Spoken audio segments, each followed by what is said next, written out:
आप जरा सोचिए, शंकराचार्य को जो लोग जानते हैं, अरे कौन नहीं जानता शंकराचार्य को। ओहो, शंकराचार्य के दादा गुरु श्री गौड़पादाचार्य, सांकर मत, भगवान श्री राधा कृष्ण के अनन्य भक्त गौड़पादाचार्य।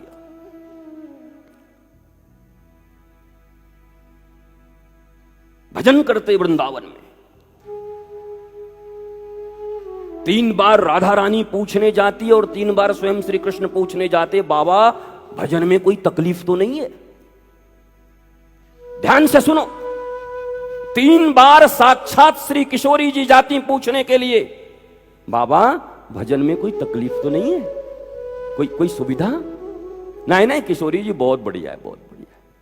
3 बार ठाकुर आते। बहुत वर्ष हो गए।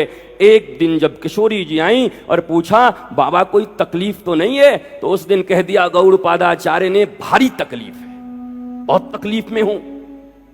अरे तो बताया नहीं किस बात का तकलीफ है, क्या तकलीफ है तुम्हें? तो हाथ जोड़कर कहते हैं गौड़पादाचार्य, हे किशोरी जी, मेरा सौभाग्योदय कब होगा? अगर ध्यान से सुनोगे तो आनंद लोगे, और वृत्ति इधर उधर होगी तो कुछ नहीं मिलेगा। क्योंकि मन ही तो, यहां बैठे रहो पुतले की तरह, मन कहीं और है तो क्या खाक देखोगे? कई बार देखते नहीं, घर में आप बैठे हुए हो ऐसे करके, ऐसा कर दिया, कल उसको बता दूंगा। सामने से पत्नी चली गई, उसको मैं देख लूंगा। बेटी चली गई, बेटा आया, पापा पापा मम्मी को देखे क्या? हाँ कब, कहां? अरे अभी तो तुम्हारे सामने से गई। अरे बेटा मैं कहीं और खोया हुआ था। आंखें तो थी। नहीं नहीं आंख नहीं देखती, देखता मन है। इंद्रियां नहीं देखती, इन इंद्रियों में कोई शक्ति नहीं है। अगर ये इंद्रियां मन का सहयोग न ले तो ये होते हुए भी आंख के अंधे रहोगे, कान के बहरे रहोगे, कोई फर्क नहीं पड़ता। नहीं सुना? अरे वो जड़वत हो गए हैं, आंखें खुली हैं, किसी को नहीं देखते, किसी को नहीं पहचानते। क्यों? आंख तो देखने वाली चीज है, आंख है तो दिखना चाहिए। बोला नहीं, जड़ हो गए पिता की मृत्यु के बाद, उनका दिल कहीं और चला गया, मन कहीं और चला गया। कहते हैं मेरा सौभाग्योदय कब होगा? किशोरी जी की आंखें सुर्ख हो जाती, लाल हो जाती। करुणा की अवतार है किशोरी जी, राधा रानी। याद रख लेना, 2 ही लोगों को भगवत कथा सुनने का अधिकार है। अगर तुम तीसरे हो तो बैठना भी बेकार है। निगम कल्पतरोर गलितम फलम सुख मुखाद अमृत द्रव संयुतम पिबत भागवतम रसमालयम मुहुरहो रसिका भुवि भावुका। देखो संसार में इतने झमेले हैं, नींद तो 2 ही जगह आती है, या तो मैया की गोदी में या गुरुदेव की कथा की गोदी में, तो दोनों ही मां ही है। कहां नींद आता? लोग दवाइयां खा रहे हैं लेकिन नींद नहीं आती, मरे जा रहे हैं सोए बिना। पर ये एक ऐसी जगह है जहां किशोरी जी अपना आंचल फैला के रखती हैं, थका है हाँ आजा मैं तुझे सुलाऊंगी, और अपनी लोरियां सुना के और किशोरी जी सुलाती हैं। इसे बुरा मत मानना, गलत मत मानना, इसे मैं हृदय से कहता हूं, कोई मस्ती के लिए नहीं कहता।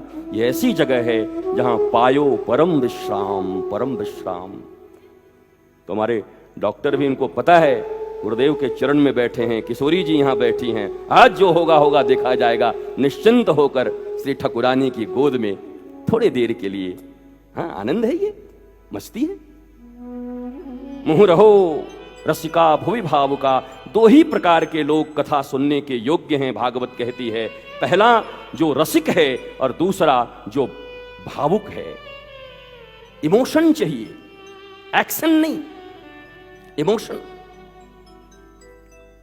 डिवोशन, श्री कृष्ण के साथ रिलेशन, इसके बिना कथा नहीं सुनी जाती। पहले तो आपको अपना रिलेशन डिफाइन करना होगा श्री कृष्ण के साथ। श्री कृष्ण मेरे कौन? सड़क पे चले जा रहे हैं, कोई एक्सीडेंट हुआ, क्या हुआ भैया? बड़ा एक्सीडेंट हो गया। अच्छा अच्छा कोई बात नहीं, हम तो ऑफिस जा रहे हैं।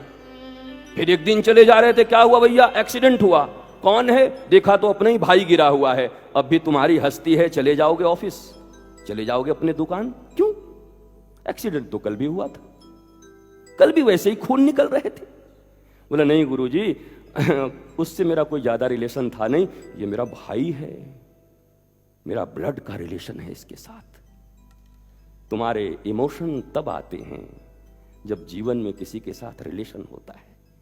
Without relation there is no emotion, and without emotion there is no devotion, and without devotion Krishna is not for you.